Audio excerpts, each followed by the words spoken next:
Hi everyone, स्वागत है आप सभी का मातृ जीएस एकेडमी में। आज हम शुरू करने जा रहे हैं यूपीएससी सिविल सर्विसेज के लिए पेपर 2, यानी आज हम बात करेंगे जीएस पेपर 2 की, जिसमें पॉलिटी और इंटरनेशनल रिलेशनशिप के बारे में बताया गया है। यह पेपर करेंट प्लस बेसिक्स दोनों का मिक्सचर होता है, जिसके लिए टोटल 250 मार्क निर्धारित किए गए हैं और टोटल क्वेश्चंस 20 आते हैं। तो इसी के मद्देनज़र हम इसको शुरू करने जा रहे हैं, ताकि आप एक बेहतर उत्तर लिख सकें और कोचिंग माफियाओं के जाल में जो आप इतना सारा पैसा बर्बाद करते हैं उसे बच सके। अगर वीडियो अच्छी लगी तो चैनल को लाइक और सब्सक्राइब ज़रूर करें, क्योंकि आपके समर्थन से ही और से अधिक वीडियो हम बना सकते हैं। तो चलिए बिना किसी देरी के हम शुरू करते हैं। आज हमारा टॉपिक है संघ लोक सेवा आयोग, यानी यूपीएससी के बारे में। यानी आज हम यूपीएससी के बारे में चर्चा करेंगे।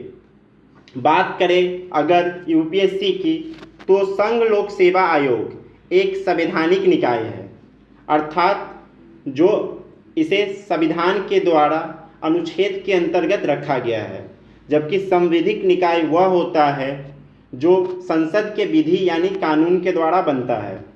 अगर इसके काम की बात करें तो इसका मुख्य काम है कि यह लोक सेवा के पदाधिकारियों की नियुक्ति करता है, अर्थात जो भी प्रशासनिक पद पर होते हैं उनकी यह नियुक्ति करने का काम करता है। इस तरह से यह एक संवैधानिक निकाय है जो लोक सेवा के पदाधिकारियों की नियुक्ति करने का काम करता है, यानी इसके ऊपर अच्छे पदाधिकारी चुनने का जिम्मा है।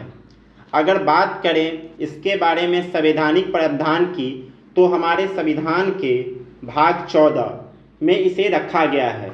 अगर अनुच्छेद की बात करें तो ऐसे तो हमारे संविधान में 450 से ऊपर अनुच्छेद है, लेकिन इसे वर्तमान में 315 से 323 अनुच्छेद में रखा गया है और कहा गया है कि एक संघ लोक सेवा आयोग और राज्यों के लिए एक राज्य लोक सेवा आयोग का गठन किया जाएगा। यानी अभी तक हमने क्या जाना कि यूपीएससी यानी संघ लोक सेवा आयोग एक संवैधानिक निकाय है जिसका काम है प्रशासनिक अधिकारियों की नियुक्ति करना। अगर इसके संवैधानिक प्रावधान की बात करें तो इसे भाग 14 में रखा गया है, अनुच्छेद 315 से 323 तक, और इसमें यह प्रावधान है कि एक संघ लोक सेवा आयोग और राज्यों के लिए एक राज्य लोक सेवा आयोग का गठन का प्रावधान किया जाएगा। ऐसा नहीं है कि यह हमारे देश में बहुत पहले से है, लेकिन इसकी शुरुआत आज़ादी के पहले ही हो गई थी, ब्रिटिशों के शासनकाल में। अगर बात करें इसके स्थापना की, तो इसके स्थापना की दिशा सबसे पहले लेकिन अप्रत्यक्ष रूप से 1853 के एक्ट के द्वारा हुई थी। यानी सिविल सेवा के लिए जो पहला प्रयास किया गया था वो अंग्रेज़ों के समय में 1853 के चार्टर एक्ट के माध्यम से हुआ था। पहली बार इस माध्यम द्वारा सिविल सेवाओं की भर्ती और चयन हेतु खुली प्रतियोगिता का आयोजन आरंभ किया गया था। तो यहाँ याद रखने वाली बात यह है कि यह पूछा जा सकता है कि लोक सेवा आयोग की स्थापना का प्रथम प्रयास किस एक्ट के तहत हुआ, तो 1853 के चार्टर एक्ट के तहत, क्योंकि यूपीएससी में अक्सर प्रथम हुई घटना को पूछ दिया जाता है। तो इसे आप याद रखेंगे कि 1853 के चार्टर एक्ट द्वारा इसकी शुरुआत हुई। इसके बाद टाइम पर प्रयास किए जाने लगे और हमारे देश की सर्वोच्च संस्था अखिल राष्ट्रीय कांग्रेस द्वारा सिविल सेवा की परीक्षा भारत में आयोजित करने की मांग की जाने लगी, और इसी का असर हुआ कि जो 1919 में मॉन्टेग्यू चेम्सफोर्ड सुधार आया था, उसमें सिविल सेवा की भर्ती के लिए लोक सेवा आयोग के गठन का प्रावधान किया गया। यानी कांग्रेस के अथक प्रयासों के बाद 1919 के शासन द्वारा सिविल सेवाओं की भर्ती के लिए प्रावधान किया गया। यानी याद अभी तक हमने यह रखा कि 1853 के चार्टर एक्ट से खुली प्रतियोगिता का आयोजन हुआ और कांग्रेस द्वारा मांग किए जाने पर 1919 में मॉन्टेग्यू चेम्सफोर्ड सुधार के माध्यम से इसके गठन का प्रावधान किया गया।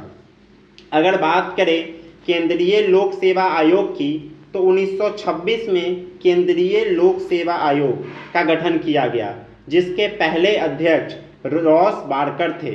अगर बात करें संवैधानिक दर्जा की, तो इसे हम संवैधानिक दर्जा जब हमारा संविधान लागू हुआ और बना तब इसे भी संवैधानिक दर्जा मिला, अर्थात 26 जनवरी 1950 को केंद्रीय लोक सेवा आयोग को संघ लोक सेवा आयोग के रूप में संवैधानिक दर्जा दिया गया।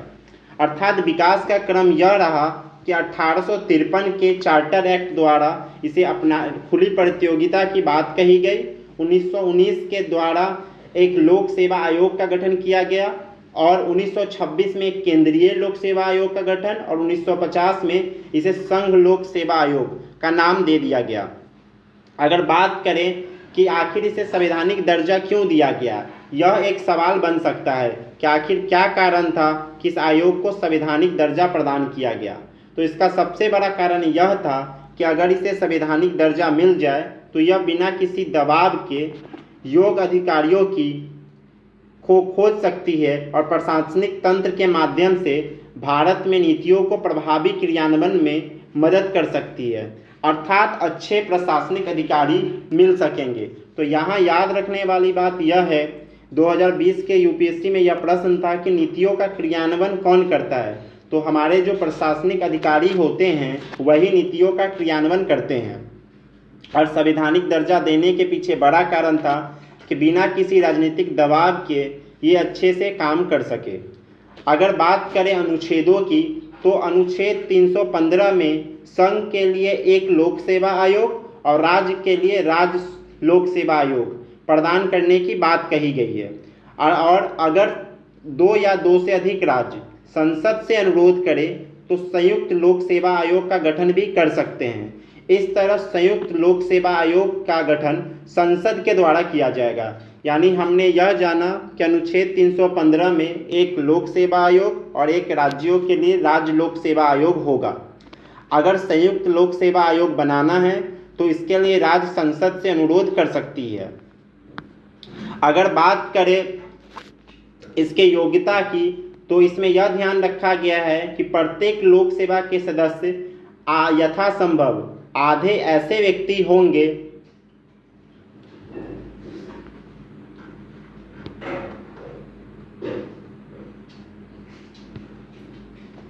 जो भारत सरकार या राज्य सरकार के अधीन कम से कम 10 वर्ष का कोई प्रशासनिक पद धारण कर रखे हो। यानी